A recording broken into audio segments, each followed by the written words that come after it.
پورے مخارج اور تجوید کو ذہن میں رکھ کے تنوین فتح سب کو وہ یہاں پہ سیٹ کرتے یہ یہاں پہ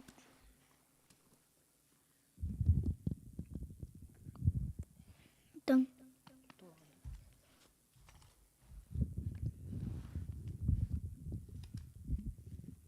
سیدھے بیٹھو صحیح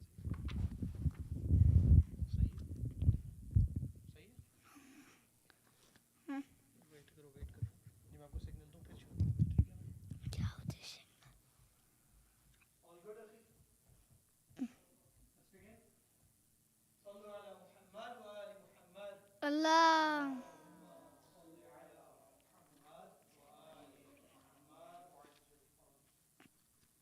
القارعة ما القارعة وما أدراك ما القارعة يوم يكون الناس كالفراش المبثوث وتكون جبال كالإحن المنفوش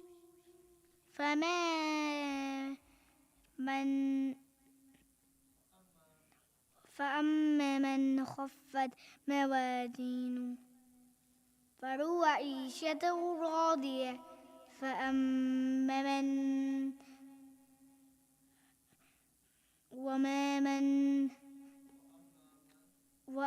من خفت موازينه فأمه هاوية وما أدراك ما هي نار الحامية صدق الله العلي العظيم.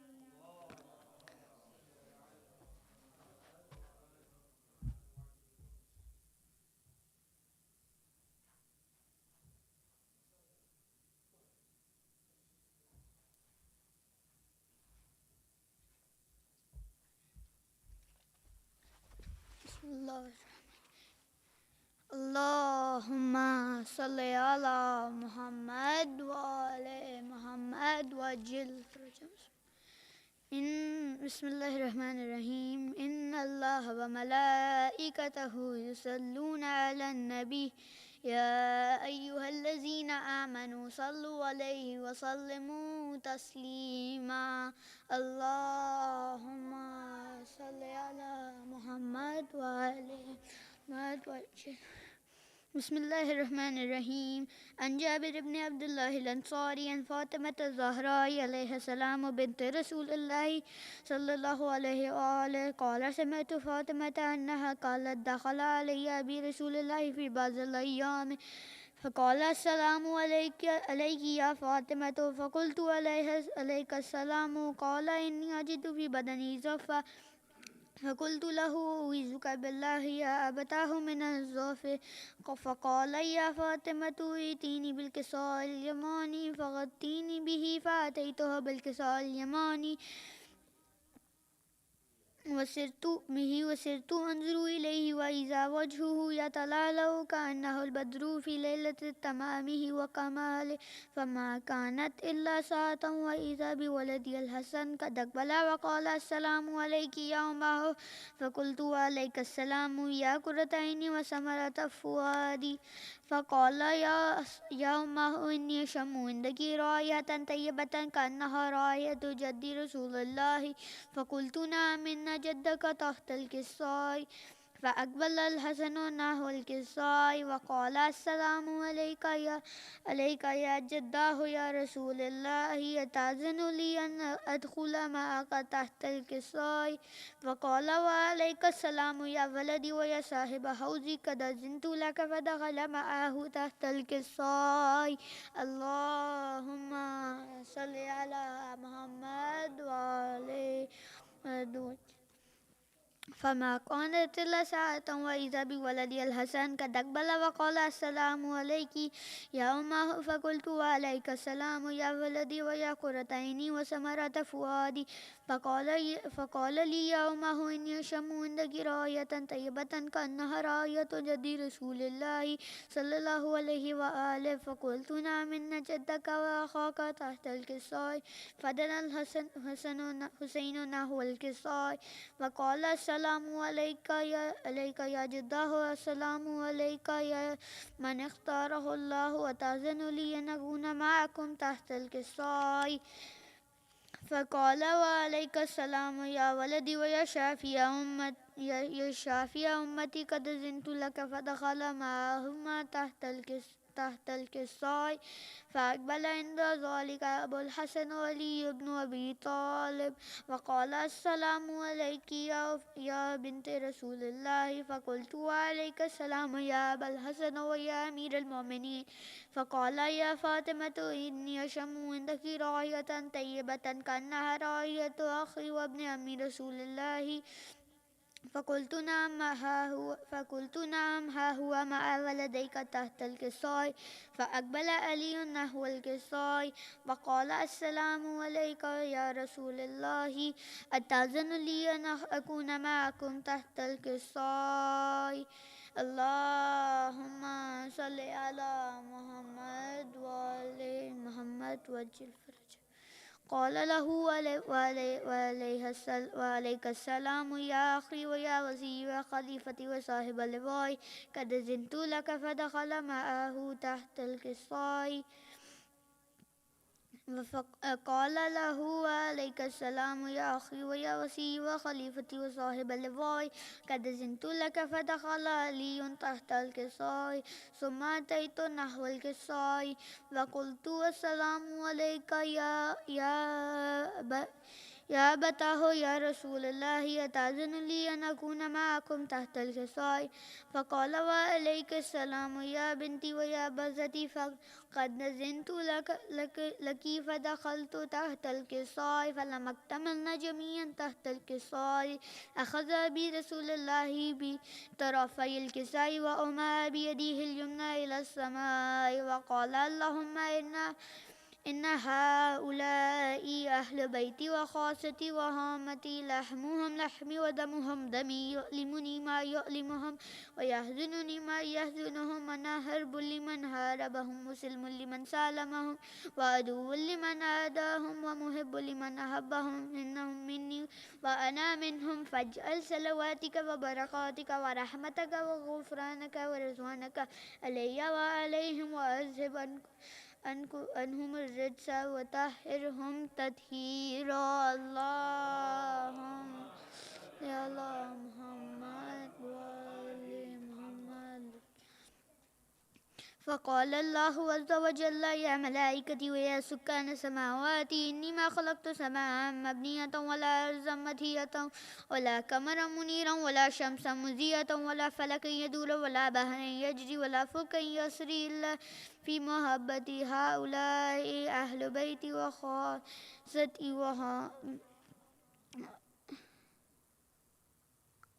إلا في محبة هؤلاء الخمسة الذين هم تحت الكساء اللهم صل على محمد وآل محمد فقال الأمين جبرائيل يا رب ومن تحت الكساء فقال عز وجل هم أهل بيت النبوة ومعدن الرسالة هم فاطمة وأبوها وبالها وبنوها فقال جبرائيل يا رب أتأذن لي أن أهبط إلى الأرض ليكون معهم سادسا فقال الله نعم قد أذنت لك فهبط الأمين جبرائيل وقال السلام عليك يا رسول الله العلي الأعلى ويقرأك السلام ويخصك بالتحية والإكرام ويقول لك وعزتي وجلالي إني ما خلقت سماء مبنية ولا أرضا مدهية ولا قمرا منيرا ولا شمسا مضيئة ولا فلكا يدور ولا بحر يجري ولا فلكا يسري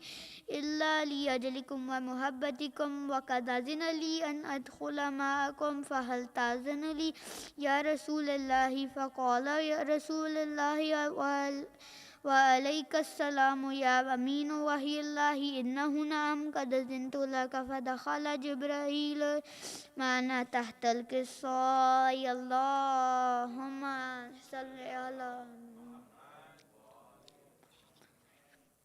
فقال لي أبي إن الله قد أوحى إليكم يقول إنما يريد الله ليذهب عنكم الرجس أهل البيت ويطهركم تطهيرا. اللهم صل على محمد وآل محمد.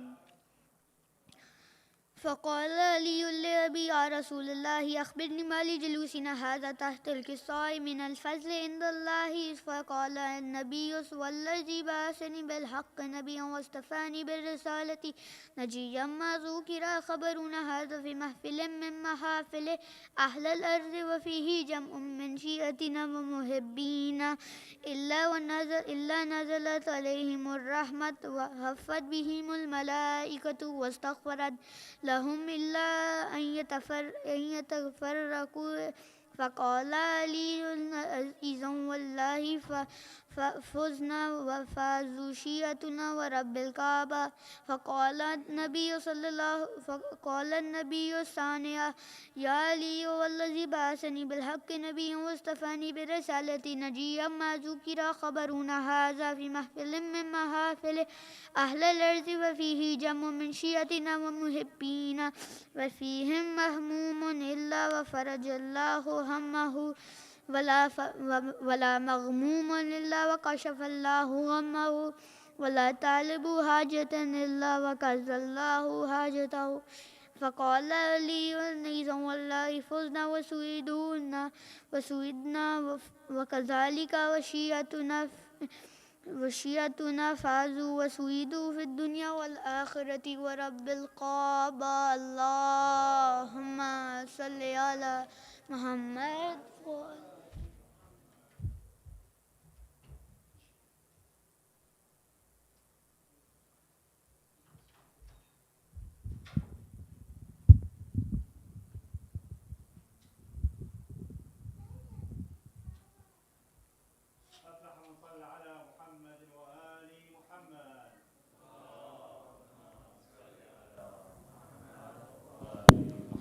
السلام عليكم ورحمة الله وبركاته.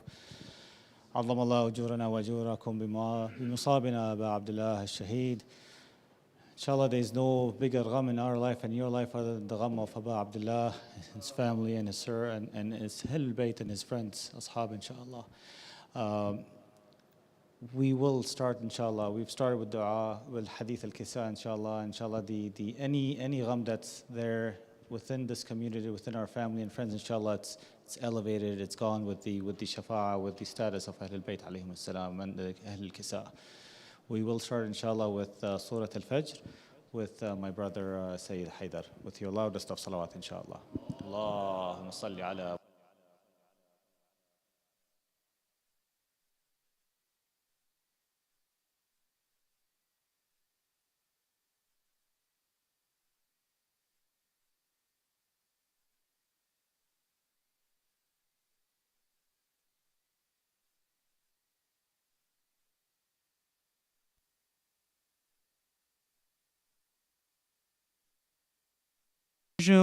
وليال عشر والشفع والوتر والليل ذا يسر هل في ذلك قسم لذي حجر ألم تر كيف فعل ربك بعاد إرم ذات العماد التي لم يخلق مثلها في البلاد وثمود الذين جابوا الصخر بالواد وفرعون ذي الأوتاد الذين طغوا في البلاد فأكثروا فيها الفساد فصب عليهم ربك صوت عذاب إن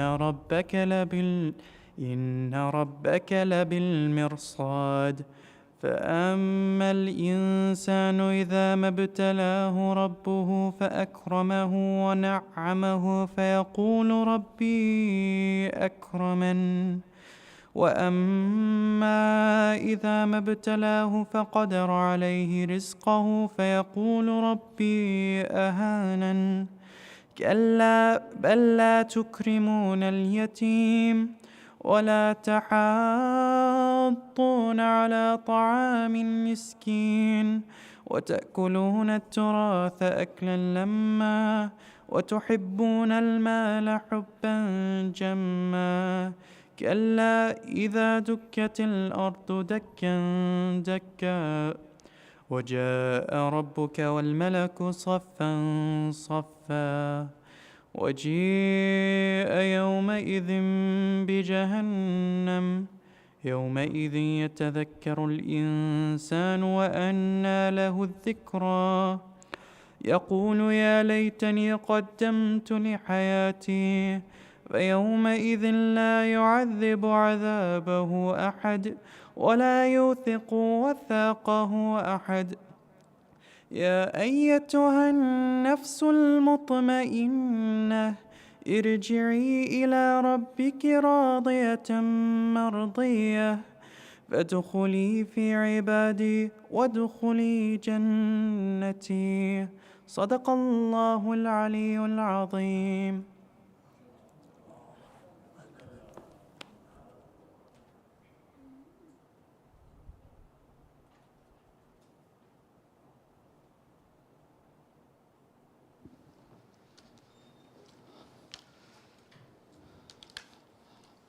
ربنا لا تؤاخذنا نسينا وأخطأنا ربنا ولا تحمل علينا إسرا كما حملته على الذين من قبلنا. Ya Allah, please forgive us for any shortcomings or any mistakes that we do unintentionally, inshallah. And with your du'as, inshallah, we will provide the little that we can do in the honor of Abu Abdullah, a small little token of our love and servitude. I'm going to request my brother Sayyid Saftar Zaidi, inshallah, a few verses of salam in the honor of these blessed nights. Sallu ala Muhammadin wa ali Muhammad. Allahumma salli ala Muhammad wa ali Muhammad wa ajjal farajahum. اے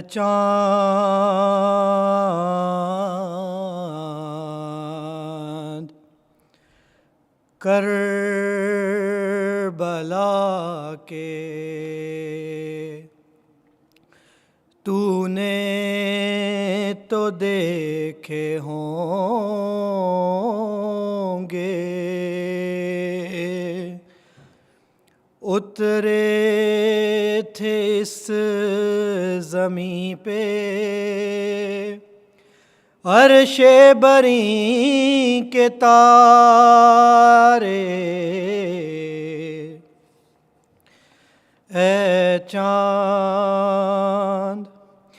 اے چاند جلوہ گر ہے ہاشم کا چاند یہاں پر خیرات روشنی کی لے لیجیو یہاں سے اے چاند اس زمین پر رکھیو ہمیشہ ٹھنڈک سوتے جو ہیں یہاں پر زہرا کے ہیں یہ پیارے تسنیم و سلسبیلو کوثر کے ہیں یہ مالک مارے گئے جو پیاسے اس نہر کے کنارے اے چاند حر اور حبیب جیسے انصار اور احبا مارے گئے یہیں پر انصار شاہدی کے مارے گئے یہیں پر بے دردیوں ستم سے مسلم کے دونوں پیارے زینب کے دونوں بیٹے اے چاند پامال ہو رہی تھی قاسم کی لاش رن میں عباس اور سرور چنتے تھے ان کے ٹکڑے بازو کٹے یہیں پر عباس با وفا کے اذن وغا نہ پایا پانی بھی لا نہ پائے اس سرزمیں پہ گزرا سرور پہ یہ بھی صدمہ سینے پہ کھائی بھرچی ہم شکل مصطفیٰ نے اس بن میں ایک بچی بابا کو ڈھونڈتی تھی بکھرے ہوئے پڑے تھے جب سر بریدہ لاشیں پھر یہ بھی تو نے دیکھا وہ غم رسیدہ بچی سینے پہ سو رہی تھی بے سر پدر سے لپٹے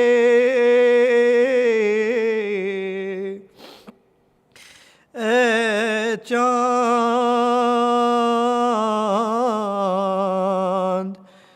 کربلا کے صلو علی محمد و آل محمد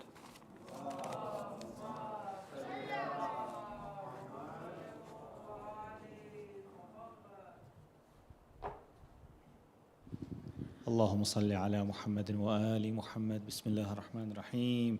And the poet says, this is the month of grief. How many years have we wept in the eye? Your name is kept. Hussein, we will never forget.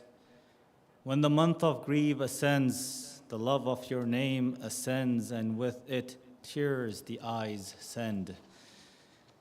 Inshallah, we will never forget, and we will definitely, inshallah, not forget with young reciters. May Allah bless our beloved Sayyid, and inshallah, we will never forget when we hear the salam and the words by our young beloved Ali Saqlain, inshallah, who is here from out of town. With your loud of salawat, I will request his presence to share a few words. Sallu ala Muhammadin wa ali Muhammad. Allahumma salli ala Muhammad.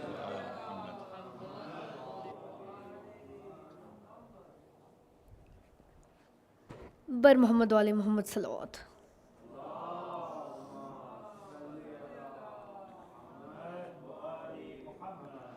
جناب قمر حسنین صاحب کا لکھا ہوا کلام پیش ہے بر محمد والے محمد صلوات.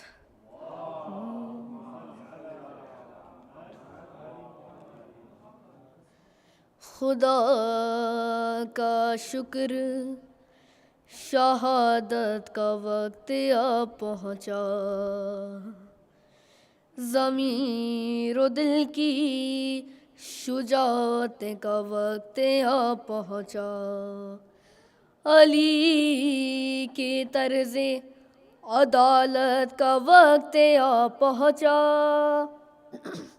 امام عصر کی نصرت کا وقت آ پہنچا امام عصر کو زہرا کے دل کا چین کہو، امام آتے ہیں لبیک یا حسین کہو، امام آتے ہیں لبیک یا حسین کہو. لبیک یا حسین، لبیک یا حسین، لبیک یا حسین، لبیک یا حسین، نعرہ حیدری یا علی. ہمیں حسین کی مجلس وفا سکھاتی ہے، جو مر رہا ہو اسے کربلا بچاتی ہے. یزیدیت یہاں آ کر شکست کھاتی ہے، اور عزا کے فرش سے ظالم کو موت آتی ہے. علی کے لال شاہ مشرقین زندہ ہے، یہاں پہ دیکھ لو آ کر حسین زندہ ہے، یہاں پہ دیکھ لو آ کر حسین زندہ ہے. اور ہمیں حسین نے کی دی کی بستی آباد، یزیدیت کے عزائم کو کر دیا برباد. ہمیں حسین نے فرقوں سے کر دیا آزاد، ہر ایک قوم کا نعرہ حسین زندہ باد. بتا یزید کے حامی کوئی بھی تیرا ہے، ہر ایک شخص ہے کہتا حسین میرا ہے، ہر ایک شخص ہے کہتا حسین میرا ہے. وہ جس کو وقت نے پالا حسین بن نہ سکا، جسے زمانے نے ڈھالا حسین بن نہ سکا. عمل سے کوئی جیالا حسین بن نہ سکا، بشر نے پر تو نکالا حسین بن نہ سکا. کیوں؟ جو نور ہوتا ہے وہ نور عین ہوتا ہے، حسین بنتا نہیں ہے حسین ہوتا ہے، حسین بنتا نہیں ہے حسین ہوتا ہے. ہمیں حسین کہانی نہیں حقیقت ہے، ہمیں حسین اضافی نہیں ضرورت ہے، ہمیں حسین ضعیفی نہیں ہے طاقت ہے، ہمیں حسین مصیبت نہیں ہے نعمت ہے. میرے خدا مجھے آ جائے لطف جینے میں، اتار دے غم شبیر میرے سینے میں، اتار دے غم شبیر میرے سینے میں. اور شعر بطور خاص: زمین رشد و ہدایت کا آسمان حسین، خدا کی شان ہے دین خدا کی شان حسین. زبالی کی محمد کا ترجمان حسین، لکیر ہے حق و باطل کے درمیان حسین، لکیر ہے حق و باطل کے درمیان حسین. نفاق و مکر و دغا کی مرید ہو جائے، نہ ہو حسین تو دنیا یزید ہو جائے، نہ ہو حسین تو دنیا یزید ہو جائے. حسینیت زندہ باد، حسینیت زندہ باد، نعرہ حیدری یا علی. بتا دو سب کو کہ ظالم کے تم غلام نہیں، حسین والے مجاہد ہو کوئی عام نہیں، مدد کے واسطے کیا آج بھی امام نہیں، عزا حسین کی ہے بزدلوں کا کام نہیں، امام یاد کرے ایسا کام کر جاؤ، حسین کہنے کی ہمت نہیں تو مر جاؤ، حسین کہنے کی ہمت نہیں تو مر جاؤ، خدا کا شکر برائے ظہور امام زمانہ باوز بلند صلوات۔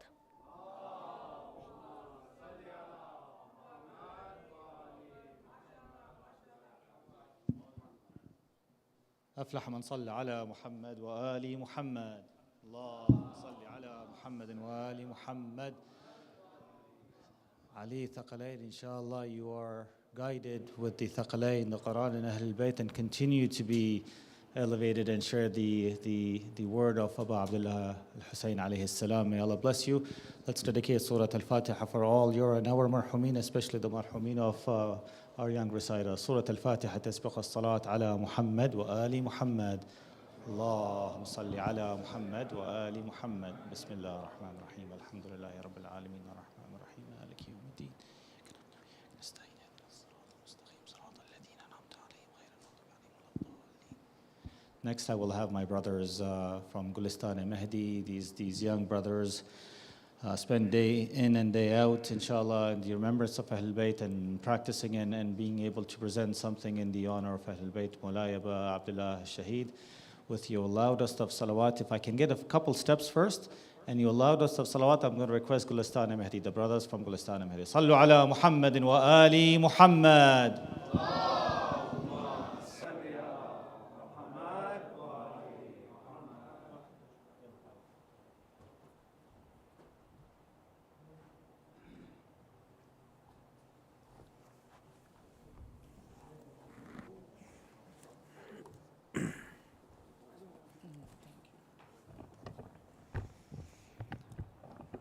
برائے خوشنودی امام زمانہ بلندتر صلوات۔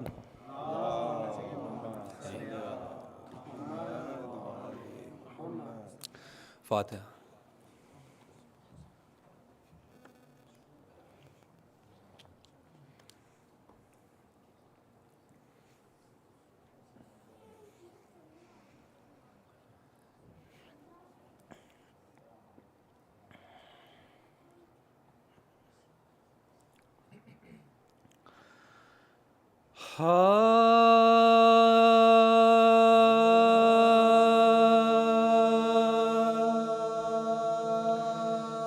جاتی ہے بہار آج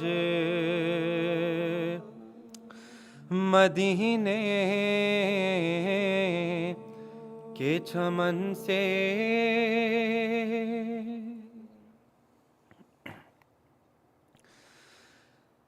جاتی ہے بہار آج مدینے کے چمن سے، ہے بغض لعینوں کو شہنشاہ زمن سے، ہے بغض لعینوں کو شہنشاہ زمن سے، تنگ آئے ہیں شبیر عبادہ کے چلن سے، کرتے ہیں بیاباں کی طرف کوچ وطن سے، کرتے ہیں بیاباں کی طرف کوچ وطن سے، فرماتے ہیں یہ منزل آخر کا سفر ہے، مدفون مسافر ہوں کہاں کے کو خبر ہے اب میں رہے معبود میں گھر چھوڑ رہا ہوں آرام گہے خیر بشر چھوڑ رہا ہوں صغرا کو بھی بادیدہ تر چھوڑ رہا ہوں ہر چند ہے بیمار مگر چھوڑ رہا ہوں ہر چند ہے بیمار مگر چھوڑ رہا ہوں احباب کی فرقت کا قلق ساتھ ہے میرے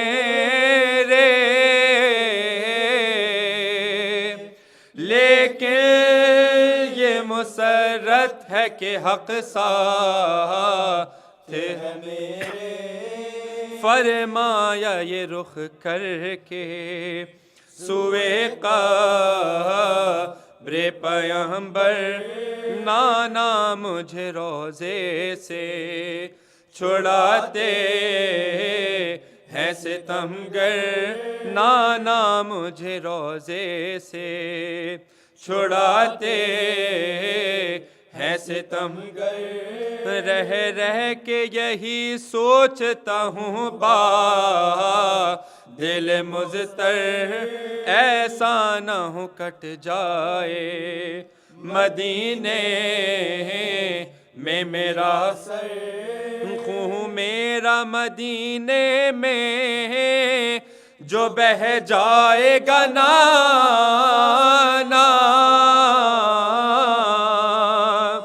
اس شہر کی توقیر میں فرقہ گنانا پھر سوئے بقیہ رخے پرنور پھرایا اشک آنکھوں سے بہنے لگے دل غم سے بھرایا مجرے کے لیے سر بادب آپ نہ جھکایا رو رو کے یہ خاتون نے قیامت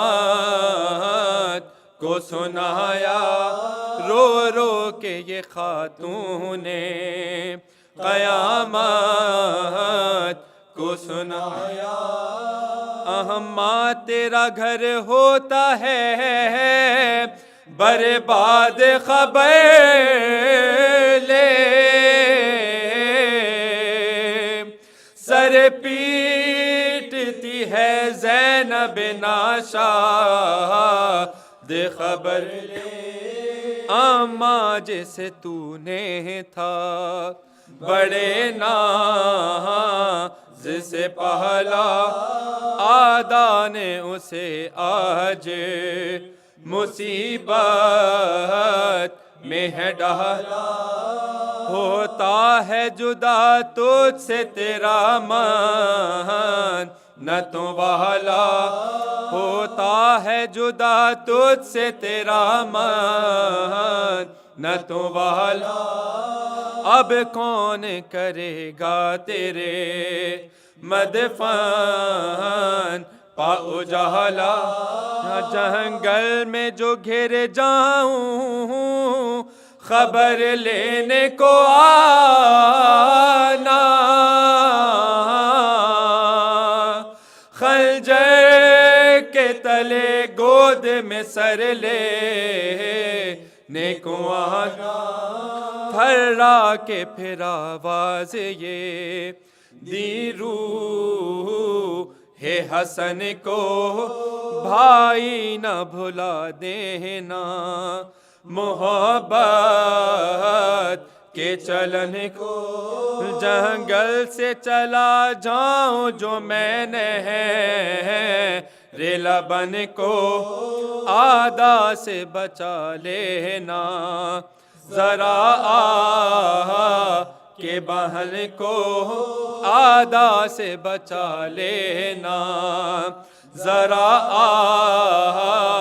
کے بہن کو ماں نے بہت چومے ہیں ہم شیر کے بازو باندھے نہ کوئی زینب دلگیر کے بازو سن کر یہ سخن کہاں پہ گئی زینب مضطر فرمایا یہ کیا کہہ رہے ہیں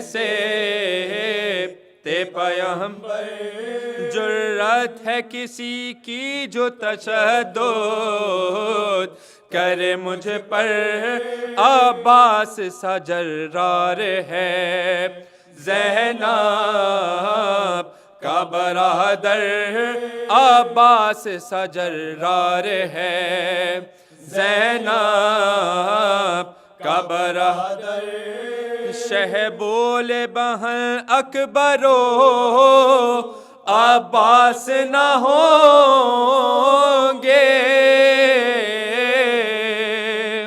اس وقت تیرے شیر تیرے پاس نہ ہوں گے عباس گزر جائیں گے ہاتھ نے کٹا کر عباس گزر جائیں گے ہاتھ نے کٹا کر ٹکڑے تن قاسم کے پڑے ہوں یہ زمین پر چھد جائے گا برچھی کی انی سے دل اکبر چھد جائے گا برچھی کی انی سے دل اکبر ایک تیر سے ہو جائیں گے بے جان علی اصغر خون محمد کا بھی بہ جائے گا بین میں بس ایک بھتیجا تیرا رہ جائے گا بن میں غش ہوگا بھتیجا بھی تیرا تاب سے زمین پر ہوگا نہ کوئی دوست نہ ہمدرد نہ یاور دوہرائیں گے گھوڑے میرے لاشے پس تمگر دوہرائیں گے گھوڑے میرے لاشے پس تمگر جل جائیں گے خیمے تیری لٹ جائے گی چادر جل جائیں گے خیمے تیری لٹ جائے گی چادر سر پیٹ کے جو آئے گی میری لاش پا زینب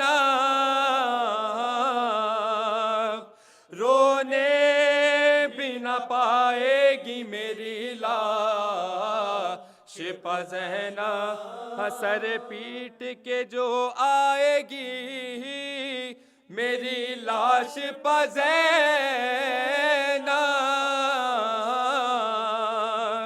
رونے بھی نہ پائے گی میری لاش پا زینب جاتی ہے بہار آج مدینے کے چمن سے بر محمد و آل محمد صلوات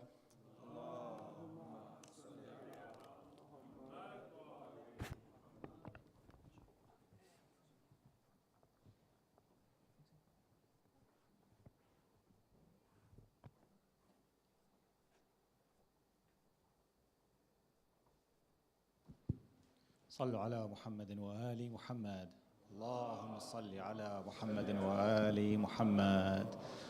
Assalamu alaikum wa rahmatullahi wa barakatuh, my brothers and sisters.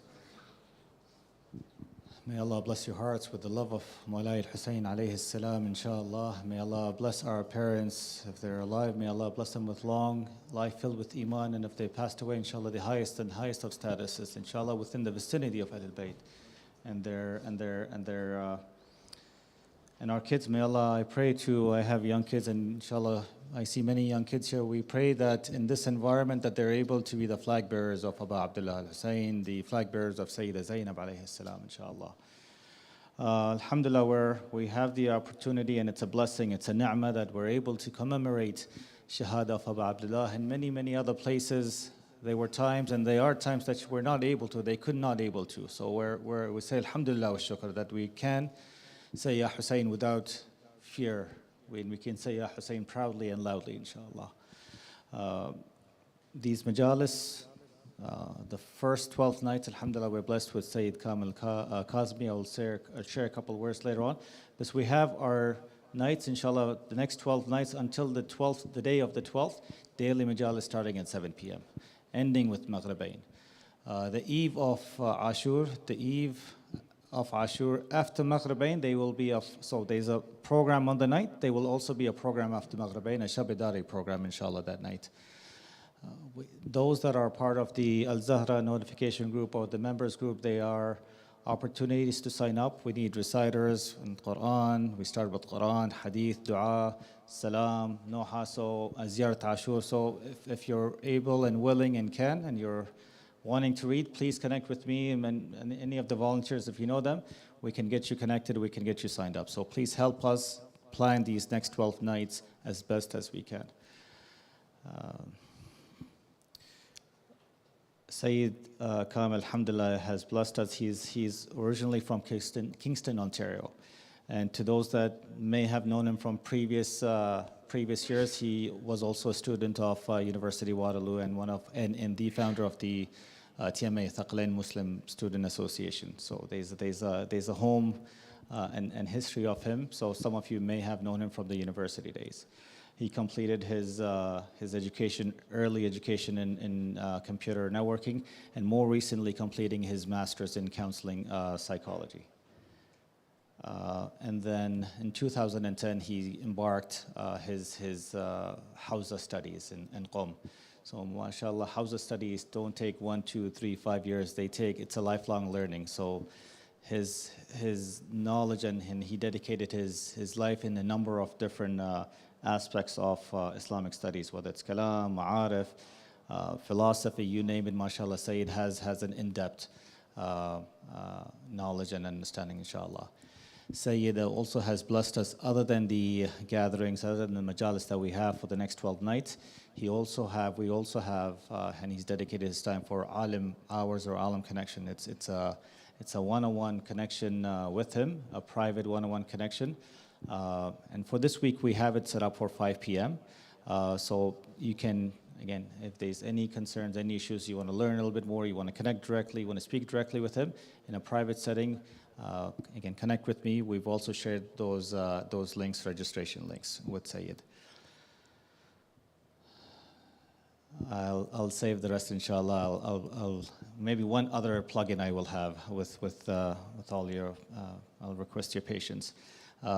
These things, these majalis, take a lot of volunteers. May Allah bless them and bless their families, and inshallah their success in dunya and akhirah. They also take a couple dollars and a couple cents, and we help the Al-Zahra. We need your help to help this community center. This is your community and our community center to continue the message of Abu Abdullah. Finance at alzahra.ca is one way, the easiest way maybe, e-transfers. But please do connect directly with any of the volunteers. We'll if you have any questions, we want to be able to continue the message of Abdullah throughout the years, throughout the months, and throughout the years. With that being said, I'm gonna, before I request Sayyid to the member, everyone that's sitting back, take 5 steps. And these 5 steps are your spiritual, I call them spiritual, metaphorical 5 steps towards Karbala. Stand up, take 5 steps. We'll request Sayyid Kamil Kazmi to the member with your loudest of salawat.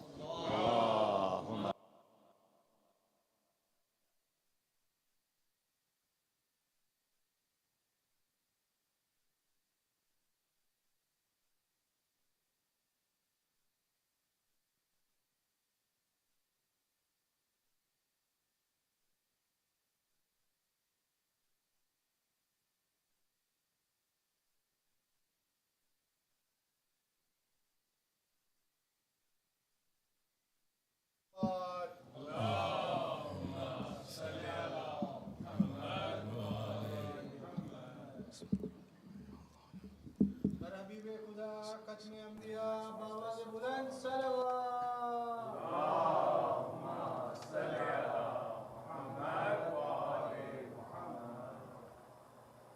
أعوذ بالله من الشيطان الرجيم بسم الله الرحمن الرحيم الحمد لله رب العالمين والصلاة والسلام على سيدنا ونبينا وحبيب قلوبنا وطبيب نفوسنا المصطفى محمد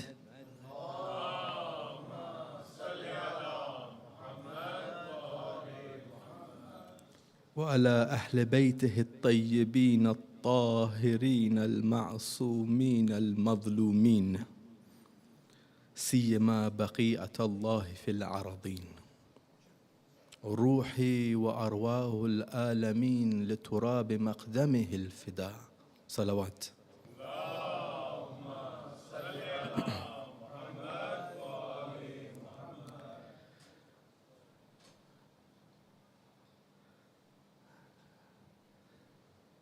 Alhamdulillah that He has blessed us with the opportunity to commemorate the Gham of Abu Abdullah once again this year.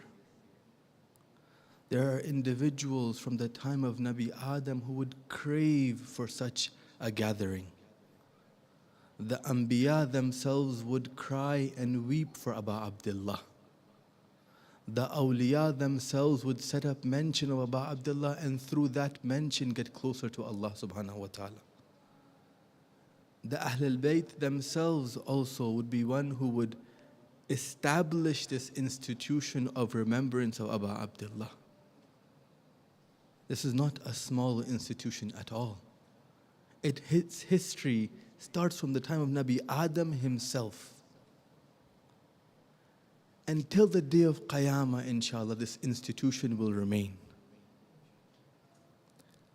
This blessing, this allowance really that we have been given to love Abu Abdullah is something very unique. And as such, it has some etiquettes that must be followed as well. Thank you so much. With any blessing that has been given to us, certain etiquettes are placed there to ensure that we are maximizing our usage of that blessing. The first understanding that each one of us, myself included, and I speak to myself before I speak to you, dear brothers and sisters, is that when we come here to the Majalis of Abu Abdullah, we are coming with absolute sincerity. If we are speaking to Abu Abdullah and we're saying, "Oh Abu Abdullah, if we were not promised blessings and thawab and heaven, our love for you would still pull us to this majlis." This remembrance of Abu Abdullah is not a means to an end for us. It is the manifestation of this fire we find in our hearts. So with utmost humility and utmost respect, we arrive at the majalises hosted by none other than the Hujjah of the time. The true owner of the Farsh Aza is none but the Hujjah of the time. So when you enter into the host, you must be attentive of him too. He is the one who's allowed for this wudda, this mawadda in your hearts and mine, allowing us to come and sit here today. He is the manifestation of Ar-Rahman on this earth. It is through his blessings that we have been given this deep love of Abu Abdullah and this opportunity to gather and commemorate it.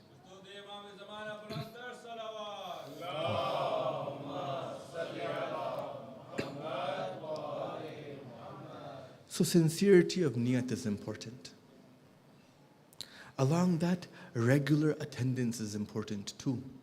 It's extremely important that whether it be here or somewhere else, we make sure that not a single day goes by in the 10 days of Muharram that we have not remembered Abu Abdullah.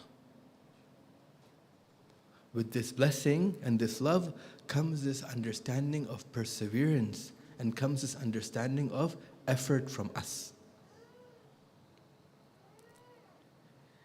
And we don't attend the majalises just physically, but rather these majalises are now a spiritual and intellectual journey for us as well. It's not the case that our physical body comes to the majlis and sits here only while our minds travel elsewhere. We wholesomely approach this majlis and the Farsh Aza and present our entire existence before the host and say, "Oh Hujjah of Allah subhanahu wa ta'ala on this earth, we have said labbaik to your call today." For there to be a labbaik, there has to be an initial call. When we arrive here, each step we take and each azah we sit on for remembrance of Abu Abdullah is in fact a labbaik to the host of that particular gathering. And the real host of this gathering is the Hujjah of Allah subhanahu wa ta'ala. Salawat, please.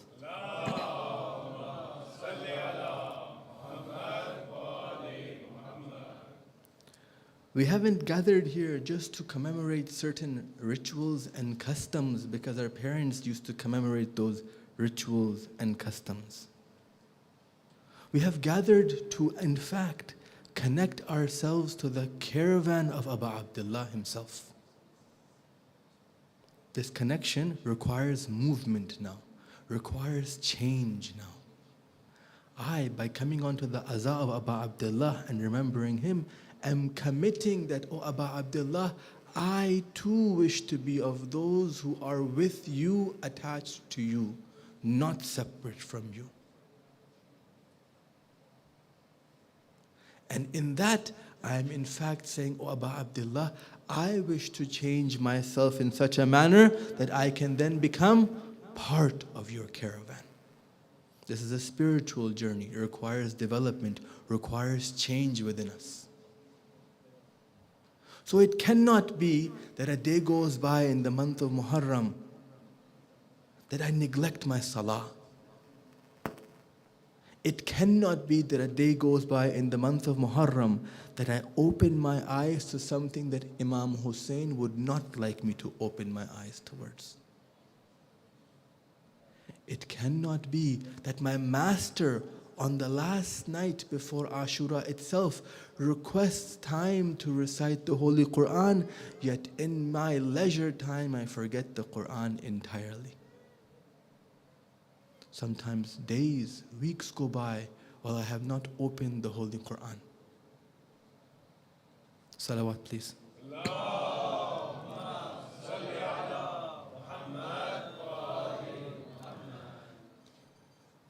There's a very intimate connection between the Ahlul Bayt and the Holy Quran, and the Holy Prophet mentions that in the hadith of Thaqalain. And he mentions that in fact neither will be separate from one another. One way of using a hadith like this is to gauge our understanding of one in comparison to our relationship with the other. If neither will separate from one another, then simply I have to look at my relationship with one to assess my relationship in its actuality with the other. When I open the Holy Quran and I recite the verses of the Quran, and I look into the meanings of those verses and I develop a regular connection with it, according to the Holy Prophet, this is not separate from me establishing a connection with the Imam of the time. In fact, the Quran and the Ahlul Bayt will never separate. Such a thing is impossible. So if I have a deep-rooted love of Abu Abdullah and the Ahlul Bayt in me, I have but to see my relationship with the Holy Quran. And by means of that, gain a glimmer and glimpse of how I would interact with the Ahlul Bayt if I was given the opportunity to be in their presence. For they are not separate from the Quran. Salawat, please.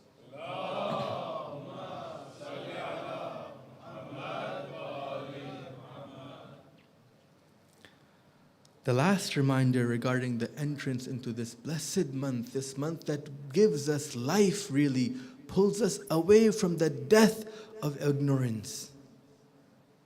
This life-giving month is the understanding that our children have a right over us. This message is to the sisters and mothers and the brothers and the fathers in this crowd. These 10 nights allow for you to have an opportunity to develop positive role models for your kids.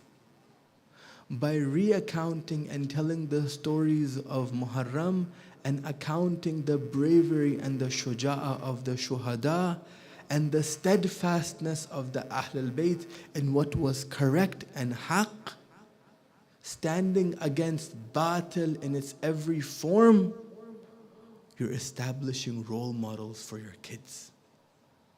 Telling stories of the Imam and his companions is an essential part of the tradition of Muharram.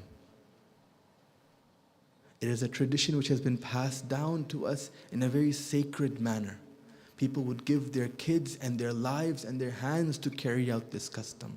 Yet today, as the brother mentioned, it's very easy for us to gather and no one has to give their hand or give their life or be scared that they'll be caught crying for Abu Abdullah. So with blessings comes responsibility. In this time of abundance, where you can actually mention Abu Abdullah and his stories in a very easy manner, how could it be that our kids do not take them as their role models? It is my job and your job to establish that connection. Salawat.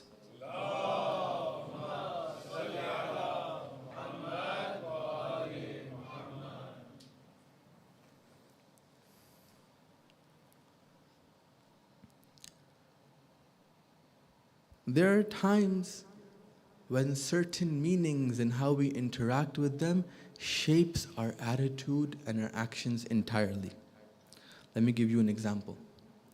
If somebody very respectable was to come in through that door and we all stand up for him in respect, there are two things going on there. First thing was this idea of standing up. We all stand up, correct? And then we associate a secondary meaning to that. And this secondary meaning is that of respect. Respect is not bound by standing up, is it? No. In certain situations, standing up could be a sign of rudeness. Imagine a Jummah khutbah is going on and everybody stands up. In certain situations, standing up could be a sign of rudeness. So these on anaween, these titles, these secondary titles that we place on situations are very critical in developing our relationship and our actions. How? Imagine you show up to a gathering and everybody stands up for you. Okay? In your mind, you place the title of respect regarding that particular standing up. And then your reaction to that standing up would be one of happiness.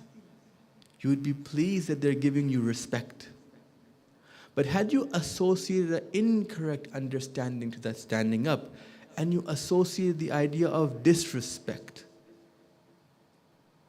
okay, then all of a sudden your interaction with those individuals standing up would be significantly different. There's a story that I wish to share with you here today. One of the companions of the Holy Prophet approaches a tribe to go and collect the zakat from them and the taxation from them. As he's approaching them, the entire tribe comes towards him to greet him. But this individual had some negative relationships with that tribe before. And he takes them approaching him as a means of aggression. And he comes back to the Holy Prophet and says, they're revolting.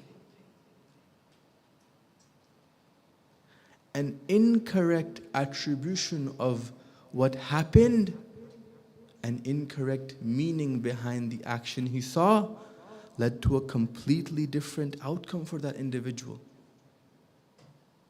Had he attributed respect to them arriving towards him, he would approach them, and then perhaps the degradation of that particular tribe that took place by that individual would not have happened.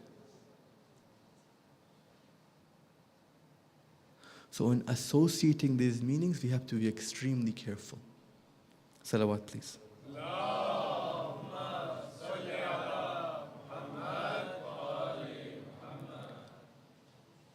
One of those meanings that we have to take into consideration is the understanding of power, qudra.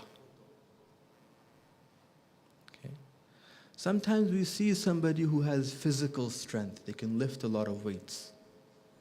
And we might attribute with this capacity of theirs this meaning, qudra. Sometimes we might see that somebody has a lot of political sway in an organization. And with this particular individual, we might say they have qudra.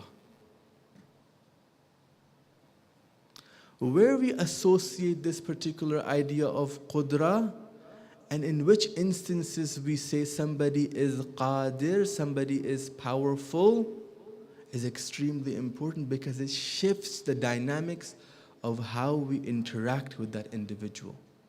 It shifts the dynamics of how we interact in that situation as well.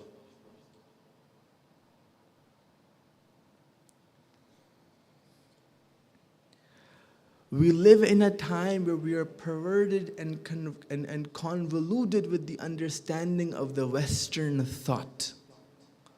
What that means is that a powerful individual in a contract is the one whom the contract favors. And if I was to make a contract now, I would try to make sure that my contract is one which is more favorable to me. And if I was able to get that, then all of a sudden I feel that I have power here. We live in a world where a husband might be given the authority in the household, but his understanding of that leads him to think that by abusing those who are under his wilaya is means of him showing his qudra. We live in a time where somebody who's able to give respect and love yet uses that as a tool for manipulation, while considering this capacity to be what? Qudra. These examples are examples where we sometimes attribute qudra in the wrong meaning of its essence, really. Salawat, please.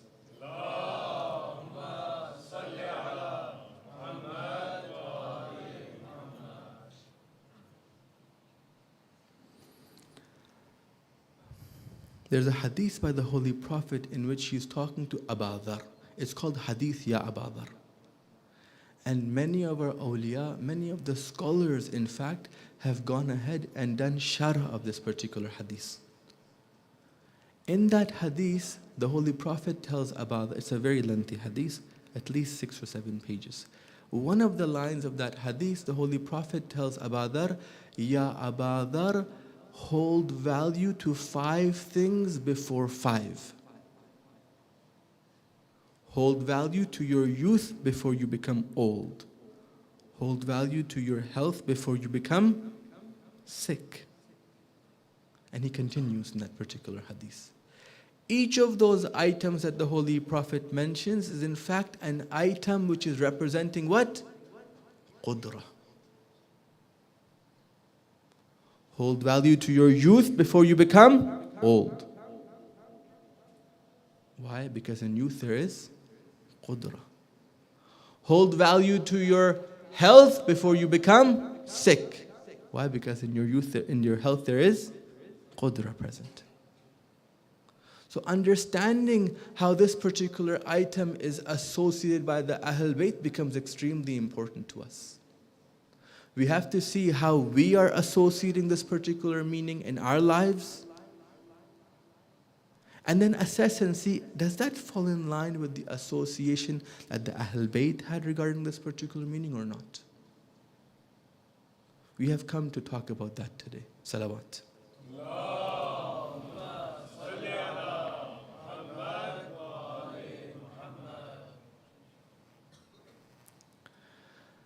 Amir al-Mu'mineen is narrating a story where he says that I was there in the presence of the Holy Prophet when a father and his young son comes towards the Holy Prophet. And the father, he's crying. The father is doing buka, as the riwayah says. The father is crying. And now the father comes to the Holy Prophet and he says, O Holy Prophet, when this child was young, I fed him. When he didn't have capacity, I clothed him. When he required assistance, I provided financial assistance to him. I got him married. I helped set up his business for him too. But O Holy Prophet, now that this man has fruited into this successful individual, I have depleted all my resources. I don't have even food to eat for myself and my spouse. And this child of ours is not helping us. The Holy Prophet, in his ultimate wisdom, turns to the boy and says, this was the story from your father's side. What do you have to say about the matter? Look at the justice of the Holy Prophet. That child comes to the Holy Prophet and he's a youth. He comes to the Holy Prophet and he says, O Holy Prophet, I have nothing. I have just enough to feed myself and my kids. That's it. I have nothing else. I don't have a penny to give. The father interrupts and says, O Holy Prophet, I know he has wealth and he has stocks of wheat and barley. I know that he has plenty, but he does not wish to give even a little. The Holy Prophet talks to the child again. He says, this time, the government, the government of the Holy Prophet, it will provide a stipend for your father. For this month, we will provide him with some assistance. But the month after, it's your responsibility. So they go. Amir al-Mu'mineen is narrating this. He says that a month goes by and they come back again. Same scenario. The father is crying. He's distraught. And the child is coming towards the Holy Prophet in a very normal manner. And the Holy Prophet again asks the father, what has happened? The father says, nothing has changed, Ya Rasulullah. Nothing has changed. The Holy Prophet asks that child, he says, you had a whole month to provide a few breads and a few barley and some coin to your father. Were you not able to do that? He says, no, by Allah, I have nothing at all. Sometimes we think that we are powerful in our stances. Sometimes we think that we have the upper hand in situations. But it's at those times when we're usurping the rights of those who are in need, in particular those who have a haqq on our neck, that we get a chub, that we get a stick from Allah subhanahu wa ta'ala, that it takes a long time to realize what that stick has done to us. This child, the Holy Prophet tells him, indeed today you are poor. Today you are worse off than your father. And now that individual, he knows that the Holy Prophet is telling him this, his heart shakes for a bit. He said, what do you mean, Ya Rasulullah? The Holy Prophet tells him, today you are truly poor, you have nothing left, go. That child goes towards the bazaar where his stocks of his barley and his wealth was. Neighbors come to him and say, it smells really disgusting here, your entire stock has gone rotten. He ends up spending the little coin he had in cleaning up the rotten smell and getting them to be taken away by hammals, people who carry things. The wali of Allah in this particular story showed this individual that if you suppose that you have some qudra, some power in your dealing, and you use it in a particular way to benefit yourself while usurping the right of somebody who has a haqq on you, sometimes the wali of Allah intervenes. Salawat, please.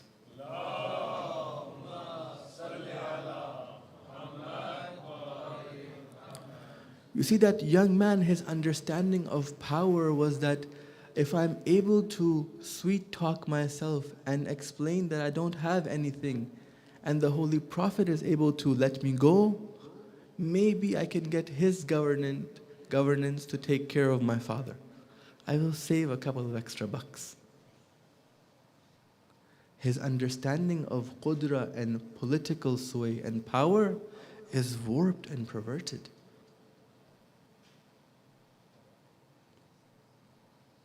I'll share one other story with you about Imam Hussein himself, and look at the difference in the understanding of what power is. Salawat, please.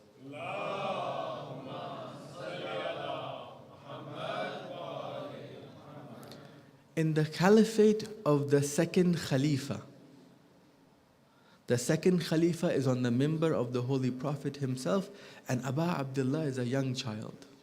And he's crossing the area where the second Khalifa is giving a sermon. Aba Abdullah stops that individual and says, "Get down from the throne of my father and go on the throne of your father." And the whole crowd becomes very silent. This is a child. Aba Abdullah in this time was not a grown man. The second Khalifa admits at that point and says, "This is the throne of your father, and my father does not have a pulpit that I could go above." The understanding of qudra that Aba Abdullah has even at a young age is entirely different than what some of us understand today.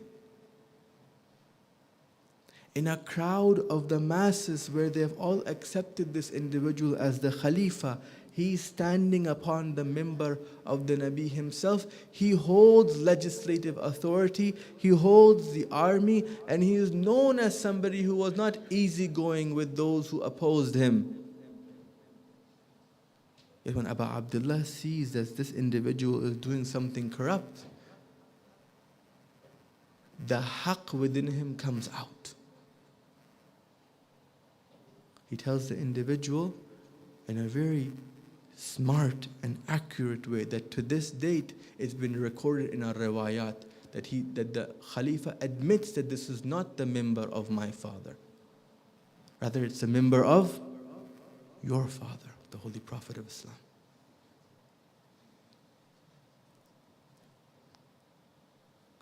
How we understand qudra drastically changes how we behave in certain scenarios and situations. Salawat, please.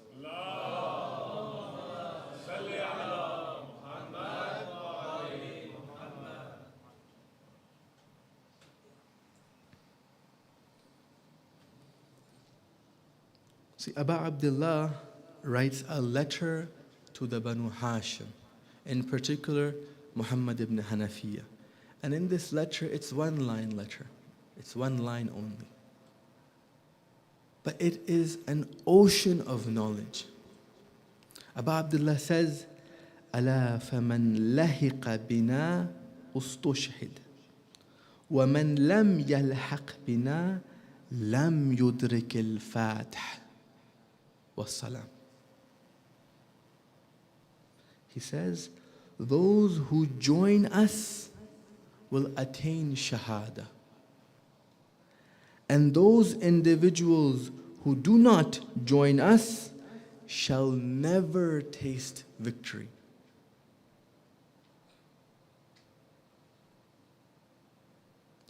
Understanding what qudra is extremely important, brothers and sisters. In the time of Amirul Mu'mineen, when he became the Khalifa, there were individuals who understood Qudra in a very warped manner. As Amirul Mu'mineen became Khalifa, they said that Muawiyah, who's in Damashq, let him be until you solidify your governance and your power, Amirul Mu'mineen. Let Muawiyah be. Okay? Leave him alone. You deal with your power and establish yourself. Yet Amirul Mu'mineen says that this is not the understanding of Qudra that Allah has taught us.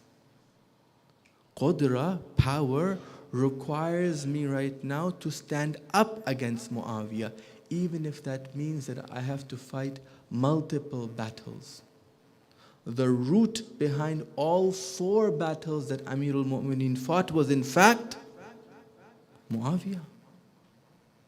In the appearance, other individuals came forth. But the root of the issue behind all 4 battles that we have heard is in fact Muawiyah. This continues where the first battle of Siffin takes place, and then Amirul Mu'mineen is preparing the armies towards going to the second battle of Siffin. This portion of history is not reported at all. It's not talked about, unfortunately. Amirul Mu'mineen is preparing individuals towards the second battle of Siffin. And first they move their encampment towards Kufa itself. And Amirul Mu'mineen allows that. And then slowly they say, well, we want to go and visit our family in Kufa and come and go. Amirul Mu'mineen warns them and says, we have to go for war. Prepare yourself. Slowly the army moves into Kufa itself and says, Amirul Mu'mineen, it's too cold right now to go to war. And Amirul Mu'mineen warns them again. And then the seasons change and they say, it's too hot to go to war now. This is the time when Imam Hassan alayhi salam becomes the Imam of the time. Around this turbulent time is when Imam Hassan becomes the Imam. And this particular time, Imam Hassan's role that he plays is what? Imam Hassan goes and he sees that when he takes his army to go fight against Muawiyah, even his commander is bought off by 5,000 dirham and dinar. Even his commander is bought off. So the Imam, now displaying his qudra in that situation, forms a peace treaty with Muawiyah. That the power of Allah subhanahu wa ta'ala dictates over here that we don't succumb. We'll make a peace treaty with Muawiyah. And certain individuals amongst the Shia see this, and they don't see this as a sign of qudra. They see this as a sign of weakness, na'uzu billah. And they come to Imam Hussein alayhi salam and they say, Ya Aba Abdullah, if you put your hand forth for bay'ah, we will do bay'ah with you instead. They misunderstood the whole plot. Their understanding of qudra was completely warped. Aba Abdullah comes and tells them, how can I accept any bay'at from you while my brother is alive? He is my imam and it's wajib on me and you to do his ita'ah. Aba Abdullah and Abul Fadl al-Abbas were both military strategists in the camp of Imam Hassan alayhi salam. This peace treaty was not separate from their decision. And after the time of Imam Hassan alayhi salam, Aba Abdullah held true to that treaty. He did not wage a war with Muawiyah. He did not rise up an army and go against Muawiyah. But once Muawiyah appointed his son as the Khalifa after him, once the opposition ripped up the contract, Aba Abdullah burned it.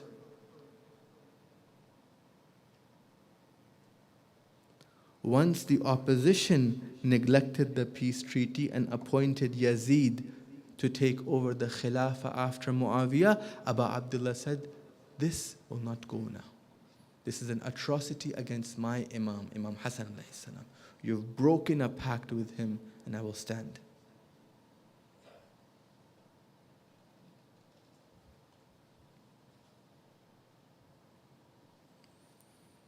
There's a story that's mentioned that Abu Abdullah gathers some of the Banu Hashim, and there's a caravan moving from Basra towards Damashq, carrying riches and money to assist Damashq in attaining army and power to support Yazid and make him established. The story narrates that Abu Abdullah comes and takes over that caravan and writes a letter to Damashq saying that this is a letter from Hussein ibn Ali. I found that the use of this wealth was better in serving the Ummah, wassalam. And he takes that caravan and he distributes its wealth amongst the Banu Hashim and the individuals who were in fact upholding the system of governance in Medina. The understanding of Qudra we have is in line with the understanding of Qudra by the Wali of Allah at that time. If our understanding is not aligned with that, there's a problem we have to assess and see. Salawat, please.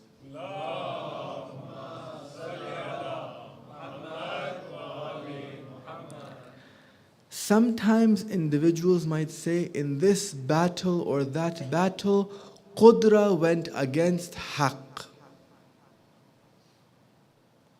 Sometimes individuals might come about and say, Qudra went against Haqq. These individuals have neither understood Qudra nor have they understood Haqq. For Qudra can never go against Haqq. Qudra is an appearance of Haqq. Qudra is always with Haqq. The true understanding of Qudra is such that it is always with Haqq.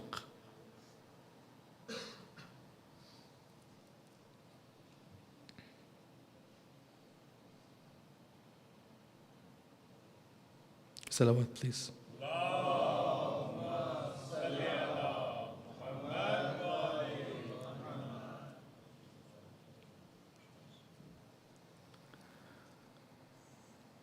You see, I'm going to explain this last point a little bit more by means of an example as well as by means of simpler terms as well, inshallah.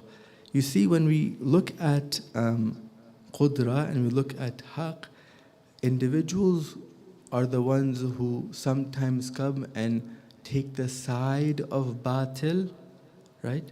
And individuals come and they take the side of Haqq, okay? And when we see, let's say, the individuals on the side of Batil amass weaponry and power and army and so on and so forth, normal individuals associate the title Qudra with that amassment. Okay? Remember the example I gave in the beginning of the lecture about when somebody comes in, we all stand up, we associate the meaning of respect with standing up. So normal individuals associate the idea of Qudra with the amassment of numbers and power and military strength and so on and so forth. They associate this term Qudra with that particular thing. When they see quantity, they say, well, this must be power. Okay? Well, this is not the real essence of Qudra at all. In its essence, Batil can never come against Haqq. Let me give you an example. If everybody in the world comes together and says tomorrow that thinking is bad, we should not think. Every individual in the world comes together and says, thinking is bad, don't think. Simply the accumulation of all of us on this one point will not make thinking bad. In its essence, Batil is always fleeting. It does not have the capacity to stand up to Haqq. So who stands up against Haqq? It's individuals who take on the side of Batil and prop it up and then come against haqq. Otherwise, the concept itself, batil in of itself, does not have the capacity to go against haqq. Imagine all of us gather today and we say that, you know what? Let's not pay individuals for the labor that they do. We're going to build a house, but all the people who are builders of the houses, we won't pay them a wage. Simply by us coming and collecting towards this particular idea will never make that particular idea strong. In its essence, this idea that we should not pay the builder of the house for the effort that he's done is what? It's folly, it's falsehood. Do you understand? So now all of a sudden this idea of batil and haqq, when you look at its essence, batil is always fleeting, doesn't have the power to stand in front of haqq. Yet sometimes individuals come and by mistake label certain appearances as power and qudra. They say in this struggle of haqq and batil, batil had qudra, while haqq had itself. This is a folly. Such an individual has neither understood what haqq is, nor have they understood what qudra is. For haqq, qudra is an essential aspect of it. Salawat, please.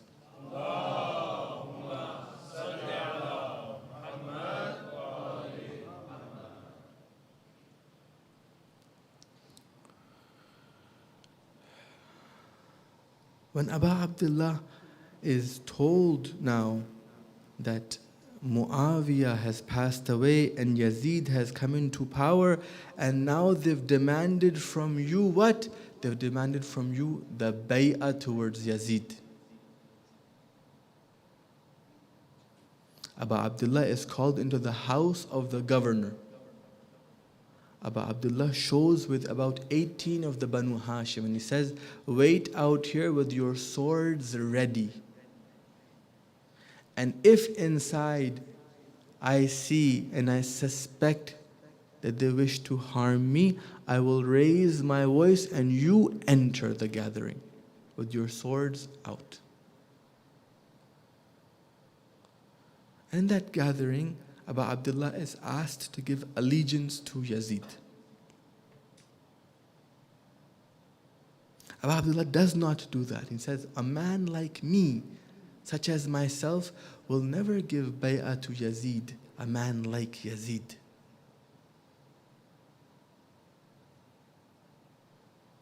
And then he's preparing now to leave Medina and to go towards Mecca. But he's leaving in a state of qudra. Although in its appearance it's a caravan that's fleeing from oppression. But every step Abu Abdullah is taking is a step of haqq. It is of absolute qudra, absolute power. Abu Abdullah comes to the grave of the Holy Prophet and he bids farewell with the grave of the Holy Prophet. And as he's leaving Medina, he recites the Holy Quran and he's reciting فَخَرَجَ مِنْهَا خَائِفًا يَتَرَقَّبُ قَالَ رَبِّي نَجِّنِي مِنَ الْقَوْمِ الظَّالِمِينَ. The absolute power of Allah subhanahu wa ta'ala, even in the state that he is to leave now Medina, has entire tawakkul on Allah Himself.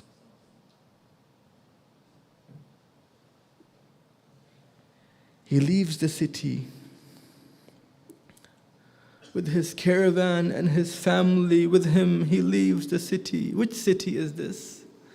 This is the city that he remembers climbing on the shoulders of his grandfather, the Holy Prophet of Allah. This is the city in which the Holy Prophet took him on the pulpit and said, these two, Hassan and Hussein, are the shabab of Ahlul Jannah.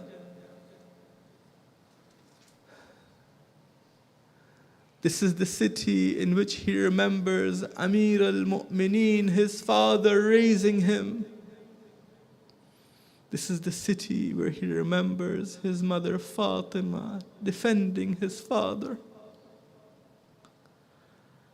This is the city where Abu Abdullah remembers his brother and the arrows that were thrown on the body of his brother when he was going to bury it. And now he's forced to leave his household, this city of his. You were forced to leave your city with enemies at every turn.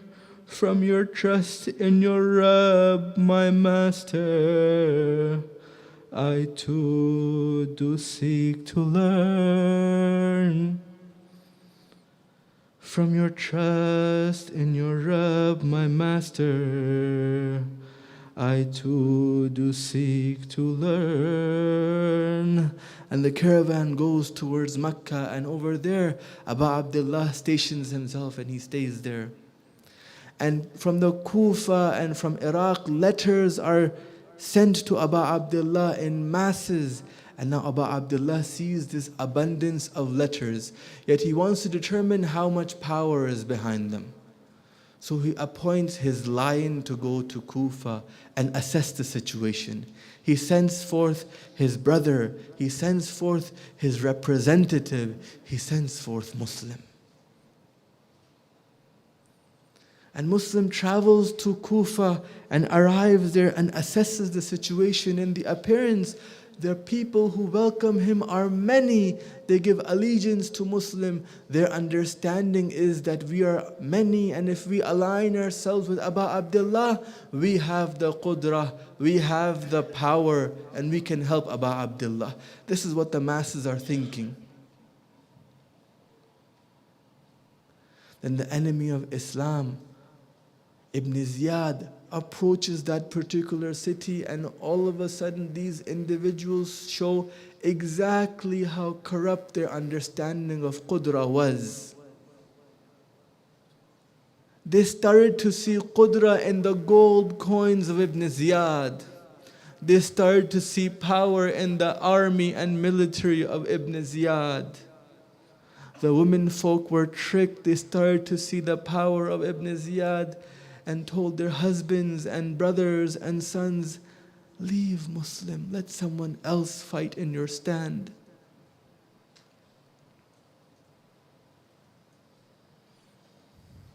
You see, Muslim, there was a time where Muslim was in the house of Hani, and Ibn Ziyad came to visit Hani. And Muslim had the capacity to kill Ibn Ziyad there. But Muslim did not see Qudra in killing Ibn Ziyad. For Ibn Ziyad at that time was coming unarmed as a guest into the house of Hani.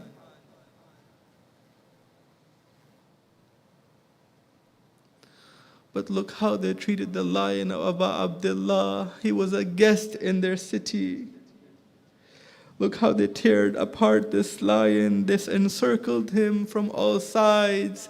By the time of Maghrib, not a single companion was remained with him, and he is now crossing the streets of Kufa.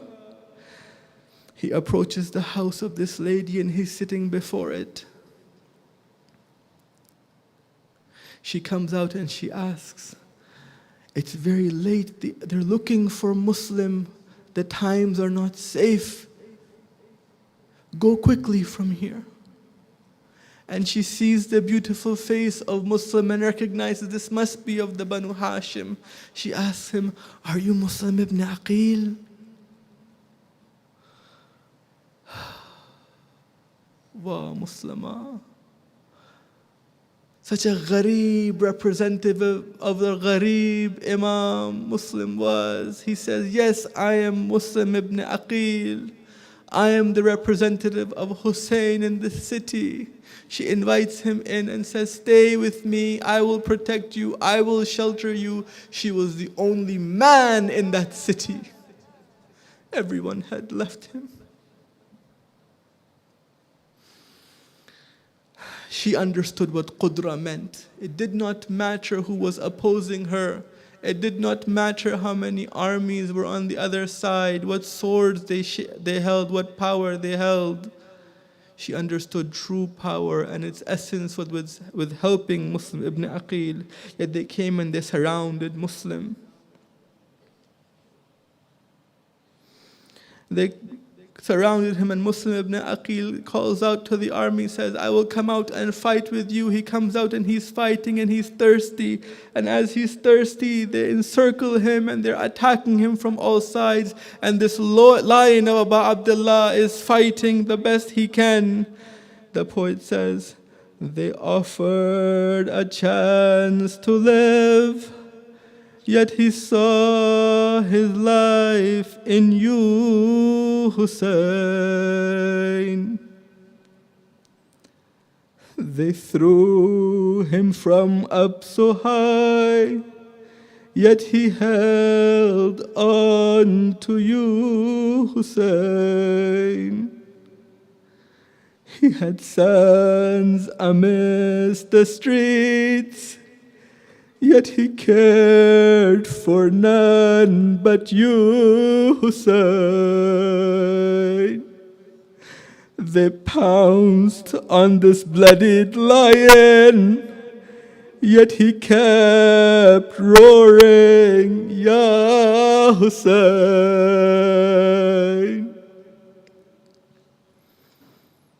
May Allah accept this qaleel ibadah from us and allow us to be those individuals who gather and mourn Abu Abdullah. May He allow us to be those individuals who shed tears for Abu Abdullah. And by means of these tears, may He allow for our revolution to take place within us. May He allow for the hastening of the hujjah of this time so we can commemorate these gatherings with Him, inshallah.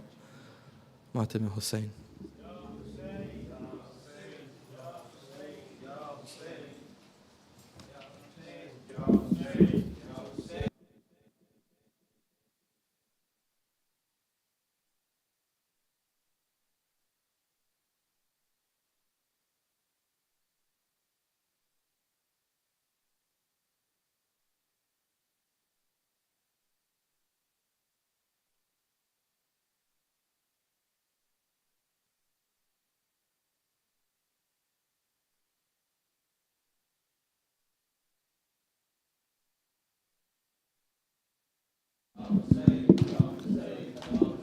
Ya Hussein.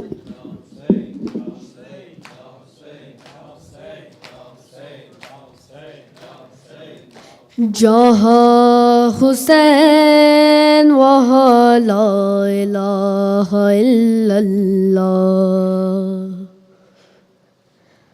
खतीबनों के सिना ला इलाहा इल्लल्लाह जहाँ हुसैन वहाँ ला इलाहा इल्लल्लाह खतीबनों के सिना ला इलाहा इल्लल्लाह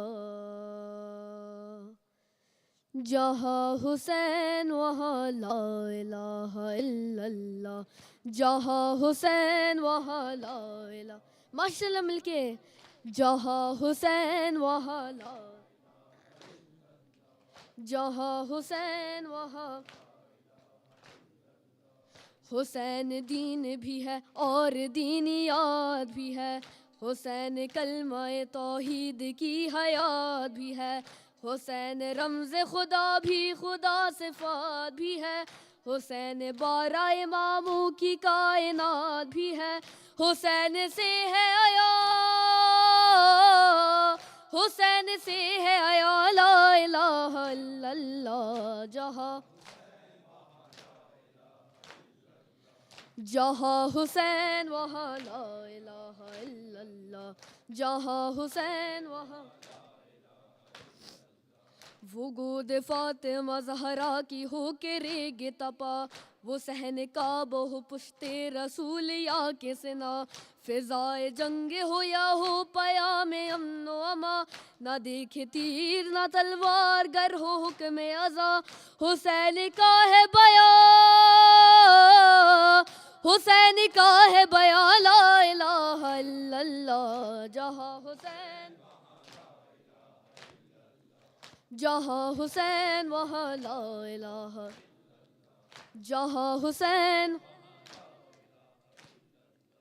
حسین والوں کی پہچان ہے عزاداری.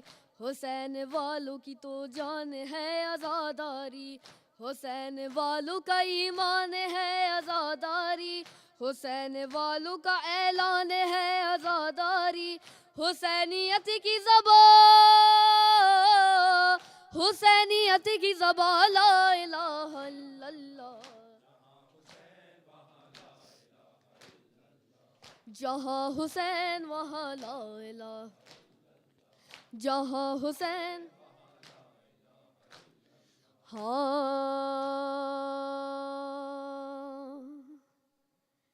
نماز نفس کی عزت ہے اولیاء کی قسم.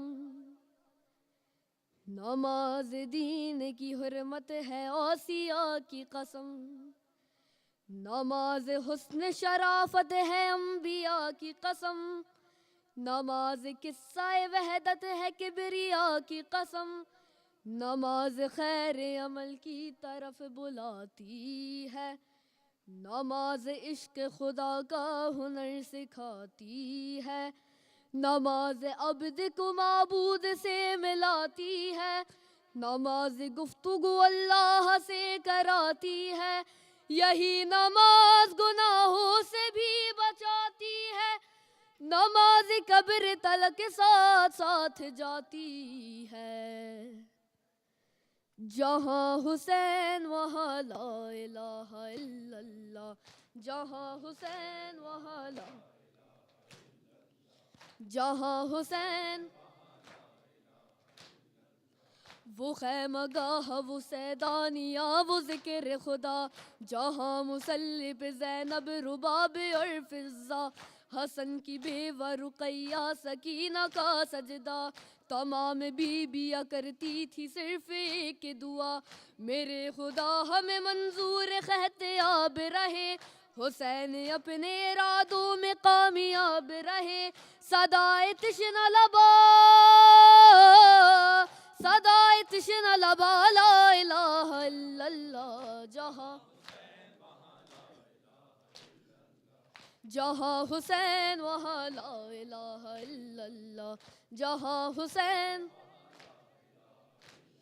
ہاں. نماز وہ ہے جو فاقوں میں مصطفیٰ نے پڑھی. جگا کے اپنے ہی قاتل کو مرتضیٰ نے پڑھی. جو چکیوں کے مشقت میں فاطمہ نے پڑھی. گلے لگا کے زہر کو جو مجتبیٰ نے پڑھی. جو چاہتا ہے کہ عظمت نماز کی دیکھے. میرے حسین کا وہ سجدہ آخری دیکھے. پڑھی نماز جو عابد نے پوشت ناقہ پر. ادا کیا جسے باقر نے سختیاں سہ کر. بیاں کیا جسے جعفر نے برسر منبر. رکوع میں برس رہے جس کے کاظم مضطر. رضا نے لب پہ سری رضا سجا کے پڑھی. تقی نے تقوی ابو طالبی بتا کے پڑھی. نکی نے نقوی باطل مٹا مٹا کے پڑھی. اور عسکری نے خبر آخری سنا کے پڑھی. پس نماز مصلی پہ رو رہا ہے کوئی. امام عصر ہے اور حجت خدا ہے وہی. جہاں حسین وہاں لا الہ الا اللہ. جہاں حسین مگر نماز سے پوچھو کہ کربلا کیا ہے. حسین اور تیرا رشتہ وفا کیا ہے. کہا نماز نے سن لو میری بقا کیا ہے.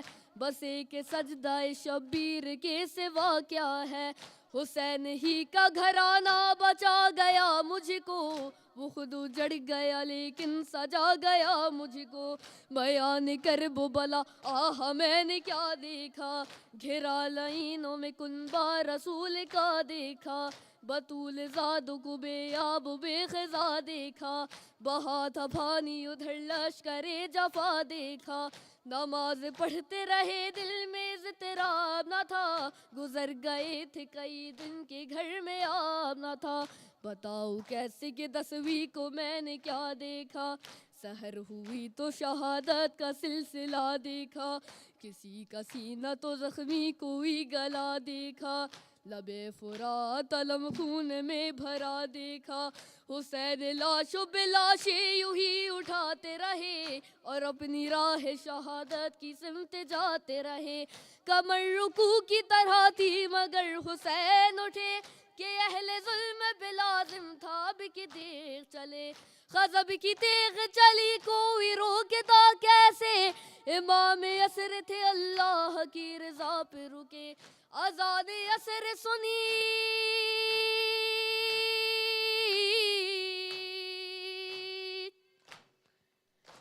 اذان عصر سنی دیکھا عالم بالا، کہا حسین نے سبحان ربی اللہ، یا حسین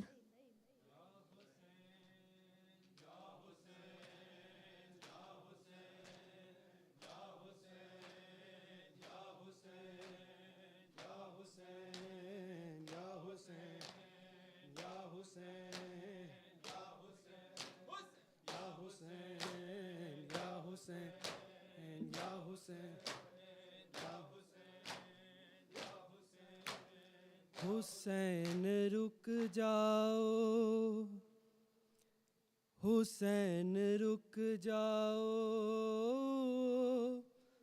حسین رک جاؤ،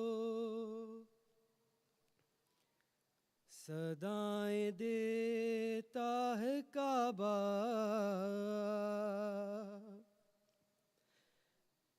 حسین رک جاؤ، صدائیں دیتا ہے کعبہ، حسین رک جاؤ، صدائیں دیتا ہے کعبہ، حسین رک جاؤ، صدائیں دیتا ہے کعبہ، حسین رک جاؤ، صدائیں دیتا ہے کعبہ، حسین رک جاؤ، نہ بدلو حج کا ارادہ، نہ بدلو حج کا ارادہ، حسین رک جاؤ، حسین رک جاؤ، صدائیں دیتا ہے کعبہ، حسین رک جاؤ، صدائیں دیتا ہے کعبہ، حسین رک جاؤ، صدائیں دیتا ہے کعبہ، حسین رک جاؤ، تم اپنے جد کے مقام میں ہو بے دیار نہیں، حسین مجھ کو زمانے کا اعتبار نہیں، ہے ساتھ ثانی زہرا، ہے ساتھ ثانی زہرا، حسین رک جاؤ، حسین رک جاؤ، صدائیں دیتا ہے کعبہ، حسین رک جاؤ، صدائیں دیتا ہے کعبہ، حسین رک جاؤ، صدائیں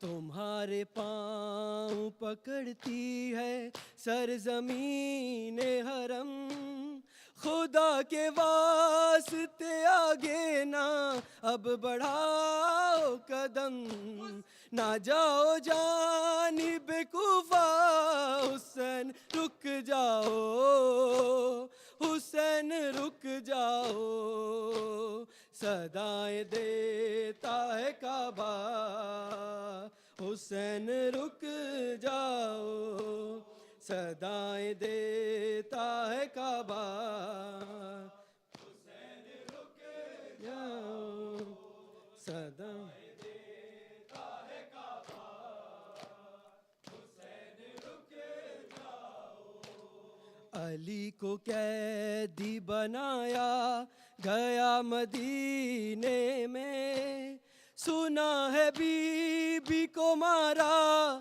گیا مدینے میں، سناؤ غربت زہرا، حسین رک جاؤ، حسین رک جاؤ، صدائیں دیتا ہے کعبہ، حسین رک جاؤ، صدائیں دیتا ہے کعبہ، حسین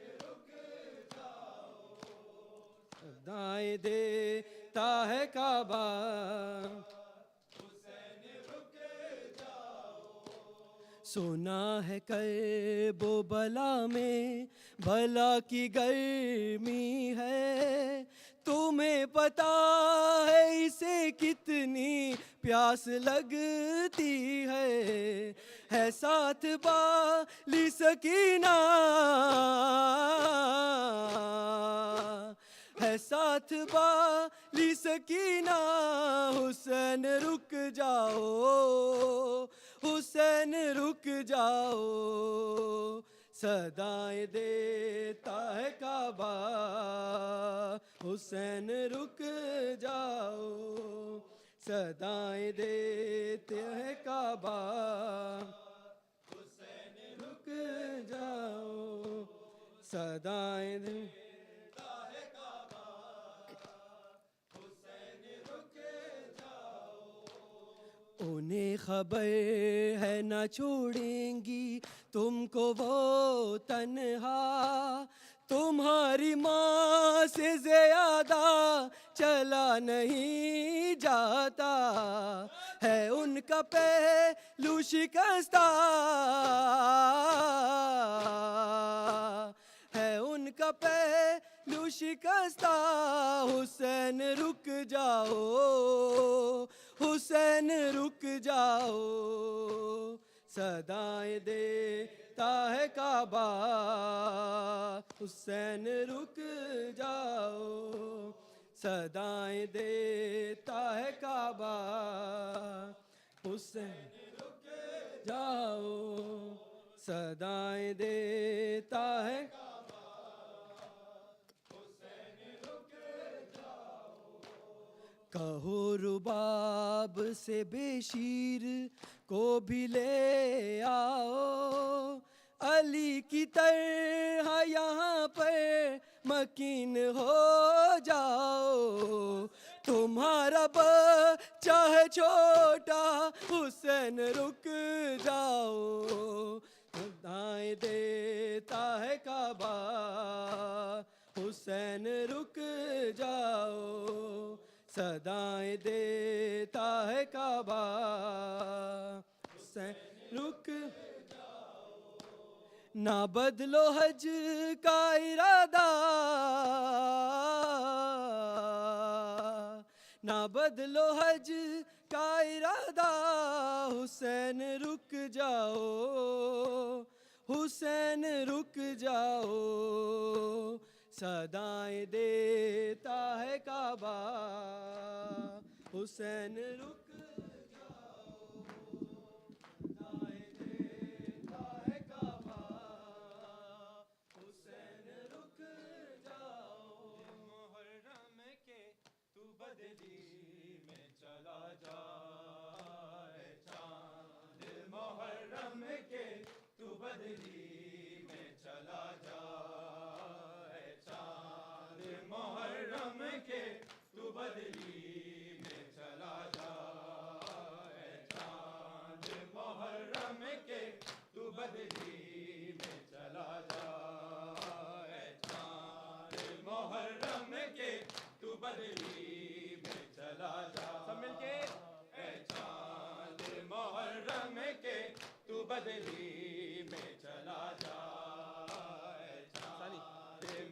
محرم کے تو بدلی میں چلا جا تجھے دیکھ کے مر جائے نا تجھے دیکھ کے مر جائے نا بیمار ہے سغرا اے چاند محرم کے تو بدلی میں چلا جا اے چاند محرم کے تو بدلی میں چلا جا اے چاند محرم کے تو بدلی میں چلا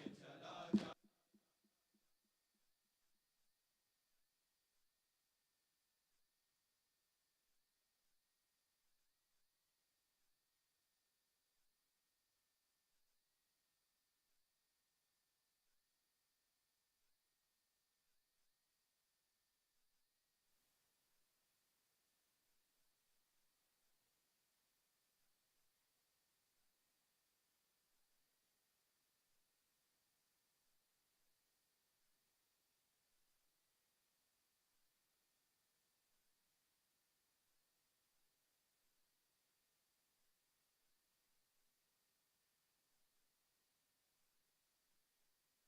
جائے چاند محرم کے تو بدلی میں چلا جائے چاند محرم کے تو بدلی میں چلا جائے چاند محرم ملنے کے لیے بھائی تو بدلی میں چلا جا دینے کے لیے بھائی کو بے چین بڑی ہے کب سے علی اکبر کی راہوں میں کھڑی ہے بچھڑی ہے یہ مدت سے بچھڑی ہے یہ مدت سے اسے تو نہ نظر آئے چاند محرم کے تو بدلی میں چلا جائے چاند محرم کے تو بدلی میں چلا جائے چاند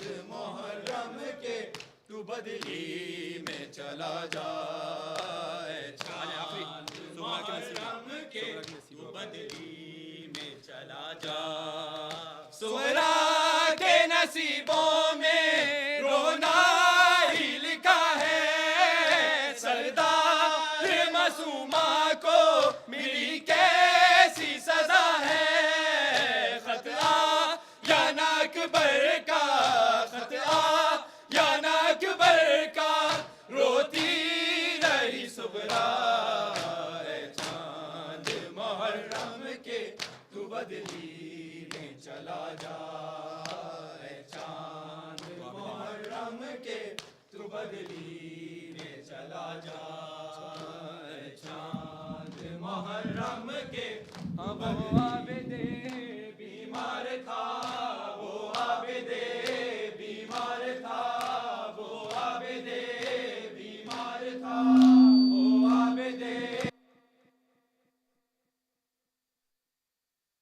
بیمار تھا وہ عابد بیمار تھا چلنے سے جو لاچار تھا چلنے سے جو لاچار تھا چلنے سے جو لاچار تھا چلنے سے جو لاچار تھا اور شام کا بازار تھا اور شام کا بازار تھا اور مصطفیٰ کی بیٹیاں مولا حق امام یا حسن یا حسین یا حسین یا حسین یا حسین یا حسین یا حسین یا حسین یا حسین یا حسین شبیر کی وہ لاڈلی شبیر کی وہ لاڈلی شبیر کی وہ لاڈلی شبیر کی وہ لاڈلی سینے پہ جو شاخے پلی سینے پہ جو شاخے پلی جس کی ابا بر میں جلی جس کی ابا بر میں جلی منہ پر تماچوں کے نشان مولا حق امام یا حسین یا حسین یا حسین یا حسین یا حسین یا حسین یا حسین یا حسین یا حسین یا حسین یا حسین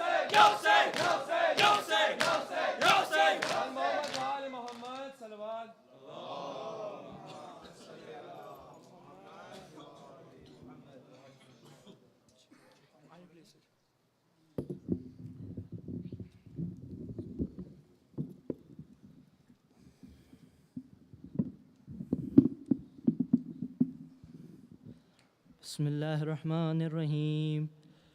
السلام عليك يا أبا عبد الله، السلام عليك يا ابن رسول الله، السلام عليك يا ابن أمير المؤمنين وابن سيد الوسيين، السلام عليك يا ابن فاطمة سيدة النساء العالمين، السلام عليك يا ثار الله وابن ثار البتر الموتور، السلام عليك، السلام عليك وعلى الأرواح التي هلت بفنائك، عليكم مني جميعا سلام الله أبدا ما بقيت وبقي الليل والنهار.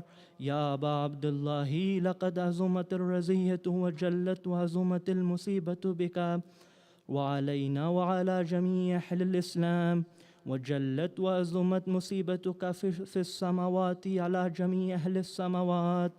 فلعن الله أمة أساس الظلم والجور عليكم أهل البيت، ولعن الله أمة دفعتكم عن مقامكم وزالتكم عن مراتبكم التي رتبكم الله فيها، ولعن الله أمة قتلتكم، ولعن الله المحمدين لهم بالتمكين من قتالكم.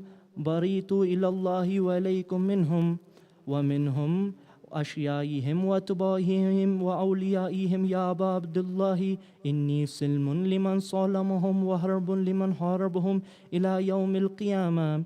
ولعن الله على زياد وعلى مروان، ولعن الله بني أمية فاتبة، ولعن الله ابن مرجانة، ولعن الله عمر بن سيد، ولعن الله شمرا، ولعن الله أمة أسرجت والجمت والنقبت لقتالك بباب أنت وأمي. لقد أزم مصابي بك، فأسأل الله الذي يكرم مقامك وكرمني أن يرزقني طلب طارق مع إمام منصور من أهل بيت محمد صلى الله عليه وآله.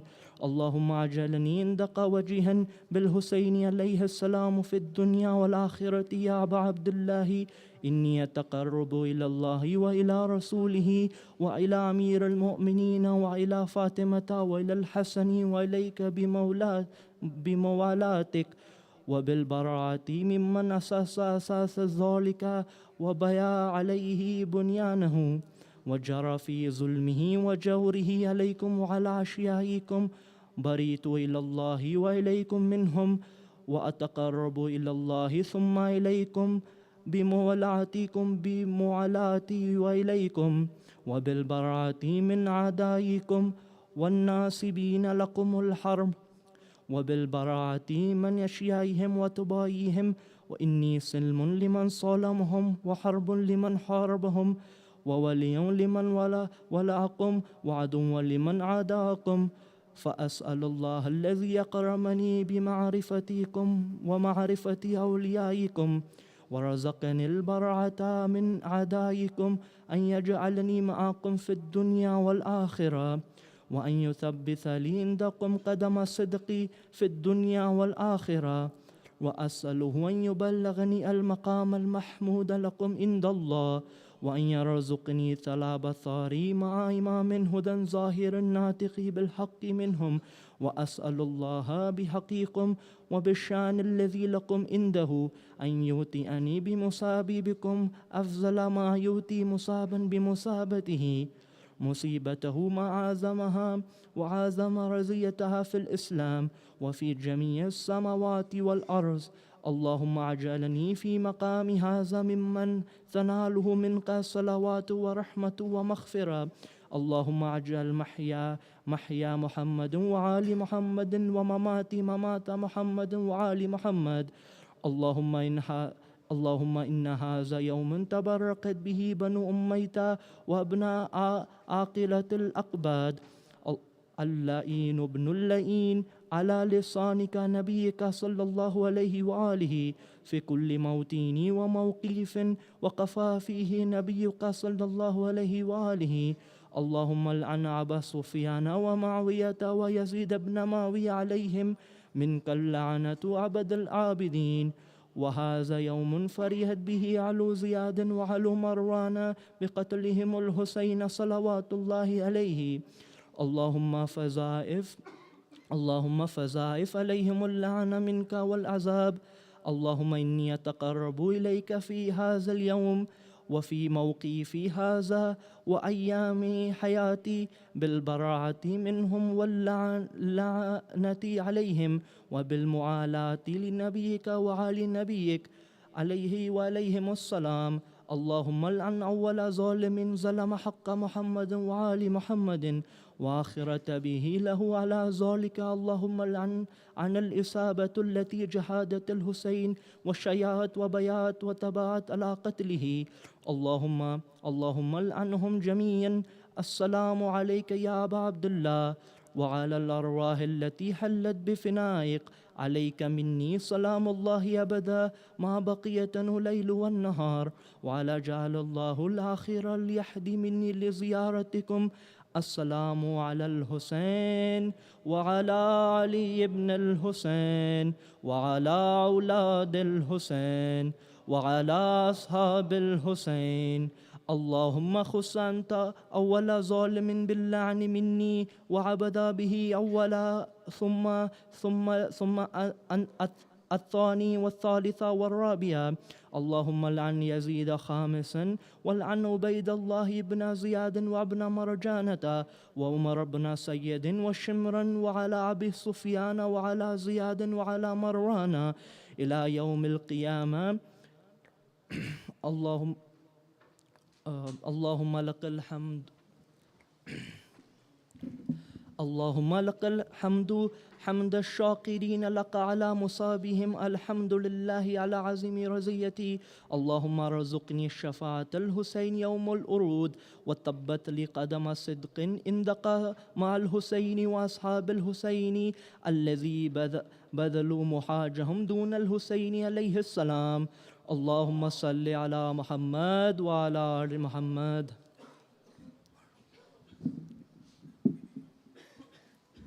Allah a'malana wa a'malakum, inshallah. We have a few minutes before Adhan, inshallah. So anyone that needs to reset their wudu, please do so right away. To our sisters, we'll set up the section for prayer. Please come up after the Adhan is recited. After the Adhan, if you want to join the salah upstairs. So my brothers, please take the opportunity to go reset your wudu before our sisters make it up here. Sallu ala Muhammadin wa ali Muhammad.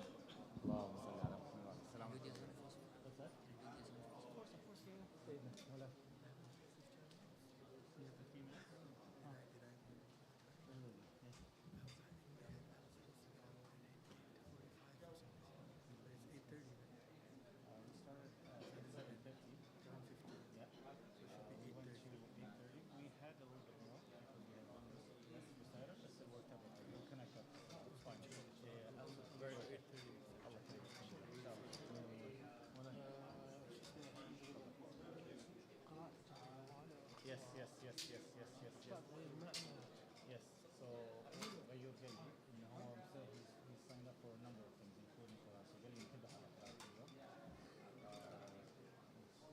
يعني